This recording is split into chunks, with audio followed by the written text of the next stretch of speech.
Nesse período, grandes mudanças foram ocorrendo gradativamente na passagem do período pré-histórico para o período histórico. Os homens, eles não começaram a não viver mais com seus rebanhos. Então também isso é importante.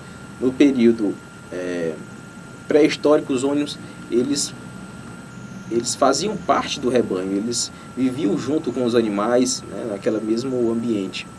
Aqui no período já do Neolítico, eles viam o rebanho, os homens viam com o rebanho como um posse, né? Eles tinham já a relação de posse do rebanho, né? Então a natureza, ela, a partir desse momento, passa a ser vista por um simples objeto de exploração, né? Então, na Grécia Antiga, os homens cultuavam os deuses chamados deuses gregos, que eles eram, diferentemente da deusa mãe lá no pré-histórico, eram deuses que tinham personalidade, que tinham uma intenção tinham uma personalidade de punição, né, de dominação. Já por volta do século VI a.C., né, houve já surgiram os primeiros filósofos, né, os filósofos chamados filósofos da natureza, ou pré-socrático, socrático. E eles defendiam que a natureza, né,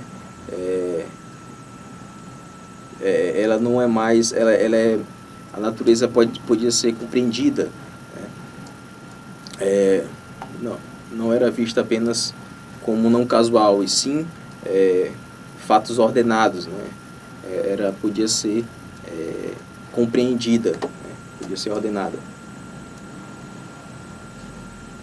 A população grega da época se apropriava de elementos naturais, tais como madeira e ouro, para construir casas, navios e templos e artefatos.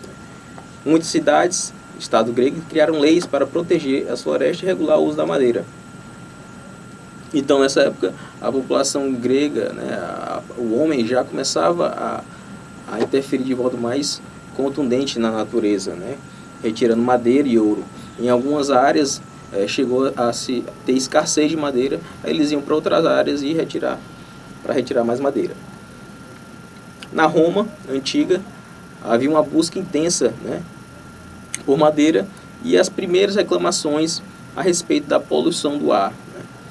Na Roma também se desenvolveram os primeiros canais as primeiras redes de esgoto, né, e aí surgiram também as primeiras reclamações de poluição do ar, né? A densidade populacional na Roma Antiga era bem elevada.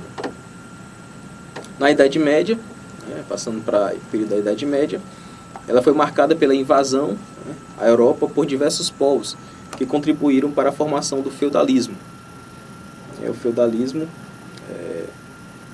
era um sistema, né, político, econômico, né, que tinha nobreza, tinha a igreja, né, o clero, e os camponeses. A relação do homem com o meio ambiente era, em geral, sustentável, né?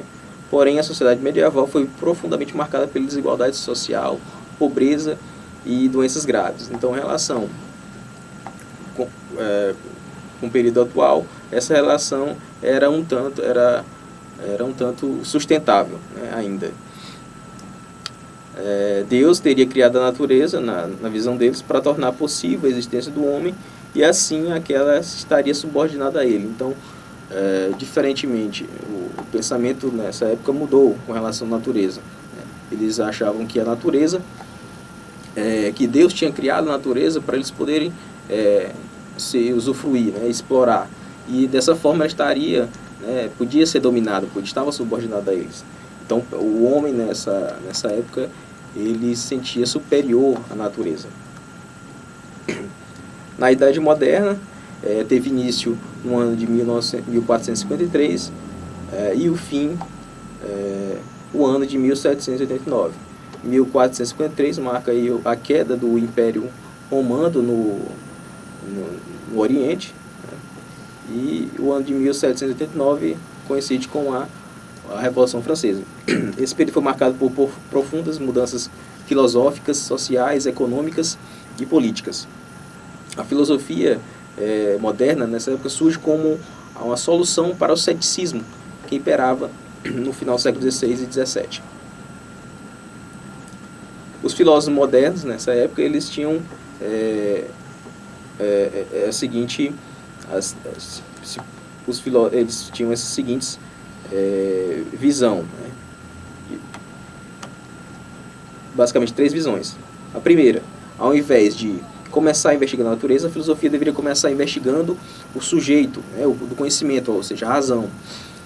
Segundo, as coisas exteriores ao homem somente seriam conhecidas quando a razão as representasse intelectualmente. Terceiro, a natureza, por ser racional, seria um sistema ordenado de causas e efeitos necessários, cuja estrutura profunda e invisível seria matemática. Então, os filósofos modernos propunham a razão, né, como a prioridade, né, e aí, a partir dela, explicar as diversas outras coisas, como a natureza, as ciências. Essa nova concepção de natureza fez com que o homem moderno ele passasse a enxergar a natureza não mais como orgânica ou viva, né, mas sim orgânica e viva para a manutenção e salvação da vida do homem, mas sim como algo mecânico, que passível de ser controlado, utilizado e explorado. Inicia-se assim um processo ininterrupto de produção coletiva em massa, né, de acúmulo e de lucro e capital, né. Então, na era moderna, houve a expansão ultramarinha e colonização da América, né, e da África. Assim, ampliou-se o mercado europeu e abasteceu a Europa com riquezas, né, advindas dos recursos naturais.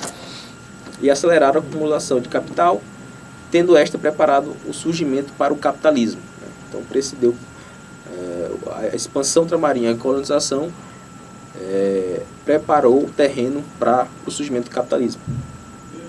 Essa foto a gente pode observar, né, as rotas aí das grandes navegações, né. Então, as principais rotas saem da Europa e vão a caminho da América, África e Ásia, a fim de encontrar recursos naturais, ouro, pedras preciosas, minerais, especiarias, e levar até a Europa. Já a Idade Contemporânea ela tem início com a Revolução Francesa, em 1789, e se perpetua até os dias de hoje. O centro do sistema econômico é o capitalismo, né, baseado na propriedade privada e nos meios de produção, e na propriedade intelectual, tendo o objetivo a obtenção do lucro. Surge aí também a sociedade de consumo, né, que é caracterizada pelo uso de uma quantidade de bens e serviços muito maior do que a necessária. Então, a partir dessa idade contemporânea, é que a gente observa que o homem interferiu mais intensamente na natureza, explorando os recursos naturais de forma mais predatória, né, levando até inclusive à exaustão em alguns lugares desses recursos. A segunda Revolução Industrial aconteceu no final do século XIX e início do século XX, né, através onde observa-se que houve o chamado imperialismo, né.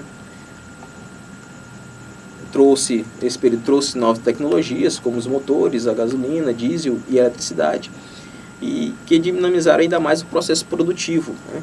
Essas novas tecnologias aumentaram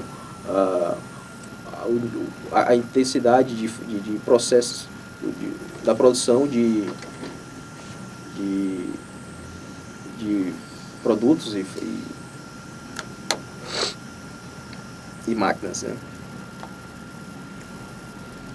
A busca do domínio no cenário internacional exploraram ao máximo os elementos naturais dos países sobre os quais exerciam influência, destruindo florestas, poluindo rios, levando espécies à extinção, né, e etc.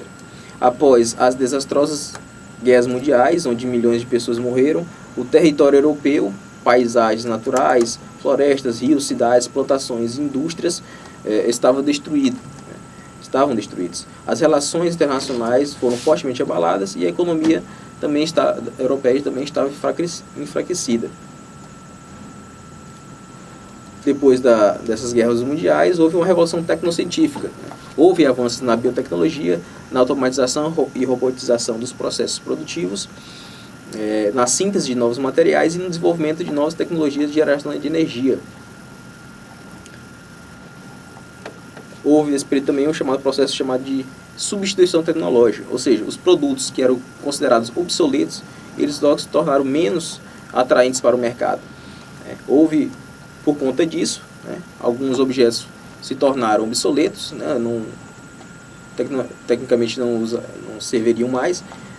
Houve o que? Ele levou a um acúmulo do lixo desses materiais obsoletos, e esse acúmulo de lixo causou diversos tipos de poluição, tanto nos rios, como no ar, como no solo, levando também a desperdício de matéria e energia, que ainda tinham nesses produtos obsoletos. Assim, os resíduos de indústrias poluíram mares, rios, e os gases, a emissão de gases destruindo a camada de ozônio.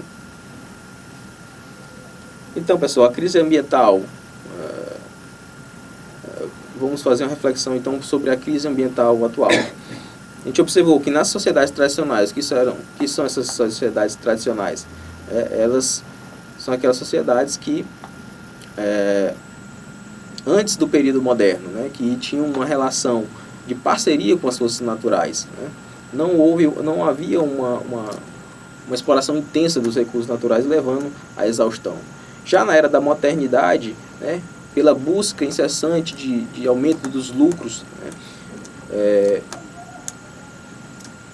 a gente observa que há uma maior exploração desses recursos naturais.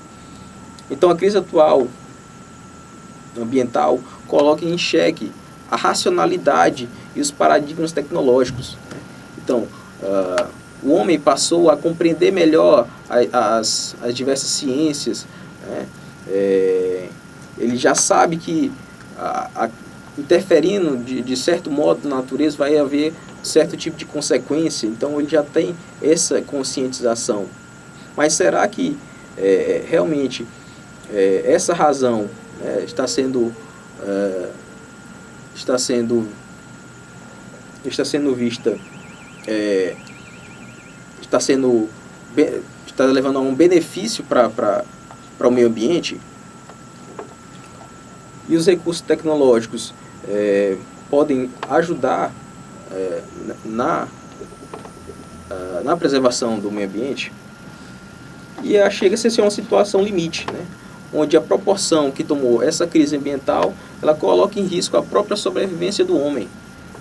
Então o homem, a busca do lucro, apesar de ter desenvolvido tecnologias, mas ele ainda coloca em risco a sua própria sobrevivência, pela intensidade de exploração dos recursos naturais que acontece hoje. Então, pessoal, chegamos ao fim da nossa aula de hoje, ao fim deste primeiro bloco.